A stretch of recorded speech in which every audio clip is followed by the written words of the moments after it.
Hello बच्चों, तो चलिए इस प्रश्न को पढ़ते हैं। निम्न विवरोधों के अंतर्गत उपरोक्त चित्र में सुसंगत क्षेत्र बताओ।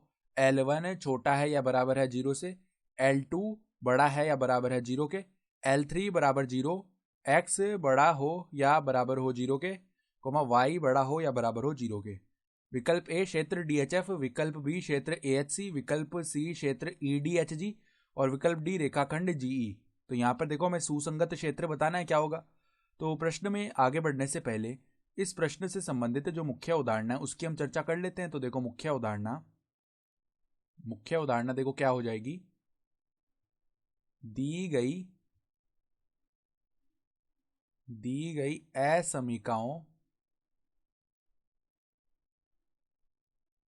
असमीकाओं के आधार पर सुसंगत क्षेत्र ज्ञात करना। ठीक है। तो अब देखो, हमें सवाल में क्या क्या असमीका दी हुई है। हमें बताया हुआ है कि L1 जो है वो छोटा है या बराबर है 0 के। तो L1 देखो कौन सा रेखाखंड आ रहा है। L1 हम देख पा रहे हैं FA रेखाखंड है। इसका मतलब क्या है, FA रेखाखंड का वह भाग लेना है जो कि 0 के बराबर या छोटा हो। ठीक है। फिर देखो, L2 जो है वो बड़ा दिया हुआ है 0 से। तो L2 देखो अब कौन सी रेखा है चित्र में, DC रेखा है ना L2। तो यहाँ पे देखो DC जो रेखाखंड है वो हमें बड़ा लेना है या बराबर लेना है 0 के। और उसने बताया हुआ है कि L3 जो है वो बराबर है 0 के। तो L3 देखो कौन सा रेखाखंड है, EB है। तो EB जो है वो 0 के बराबर लेना है। और देखो, X बड़ा लेना है या बराबर लेना है 0 के, Y भी बड़ा लेना है बराबर लेना है 0 के। ठीक है, तो ये ले लेना है।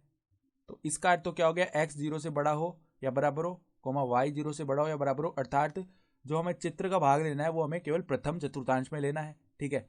तो ये किसको दर्शा रहा है, प्रथम चतुर्थांश को दर्शा रहा है। ये तो बस प्रथम चतुर्थांश। ठीक है। तो अगर हम देखेंगे हमारा सुसंगत क्षेत्र, तो वो क्या होना चाहिए, ये भी मतलब L1 0 से छोटा भी आना चाहिए, L2 0 से बड़ा भी आना चाहिए। मतलब इनका उभयनिष्ठ भाग आएगा ना हमारा सुसंगत क्षेत्र।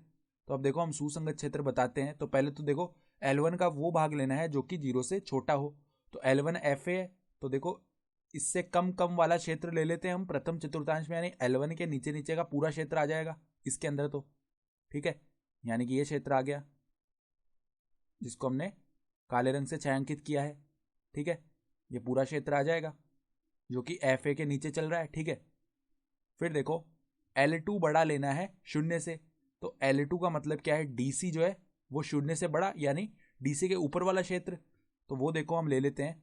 तो यहां पर देखो, इसको हम इस लाल रंग से दर्शा रहे हैं। तो कौन सा क्षेत्र, देखो ये जो कि DC आ रहा है उससे ऊपर ऊपर का क्षेत्र। तो इसे देखो ऐसे दर्शा देते हैं, ये वाला क्षेत्र। और जो पहले हमने क्षेत्र छायांकित किया था उसके साथ उभयनिष्ठ लेके चलना है क्षेत्रों को। तो उभयनिष्ठ लेके चल रहे हैं, तो इसके हिसाब से तो ये क्षेत्र आ गया। तो अब हम जब आगे छायांकन करेंगे ना क्षेत्र का, तो इस क्षेत्र के अंदर अंदर करेंगे। जैसे जैसे हम उभयनिष्ठ ले रहे हैं ना, हम उसके अंदर ही चलेंगे।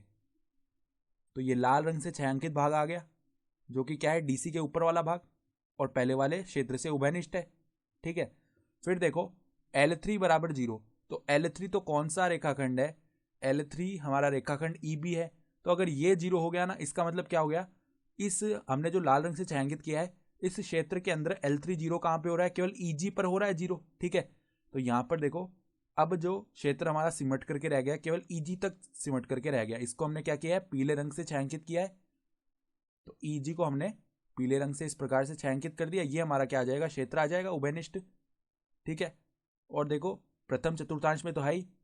तो जितनी भी स्थितियां दी हुई थी उनसे हमें जो सुसंगत क्षेत्र है वो क्या मिल रहा है, रेखाखंड EG मिल रहा है। तो रेखाखंड EG जो है वो हमारा सुसंगत क्षेत्र आ जाएगा। तो हम क्या लिख सकते हैं, देखो चित्र से हम क्या लिख पा रहे हैं, चित्र से सुसंगत क्षेत्र क्या हो जाएगा, सुसंगत क्षेत्र आ जाएगा हमारा, रेखाखंड EG बोल दो या GE बोल दो, तो रेखाखंड GE। ठीक है, ये आ जाएगा हमारा सुसंगत क्षेत्र। तो यही हमारा उत्तर हो गया, अर्थात विकल्प डी जो है रेखाखंड GE वो हमारा सही उत्तर हो जाएगा। तो आशा करता हूं कि आपको ये प्रश्न समझ में आया होगा। धन्यवाद।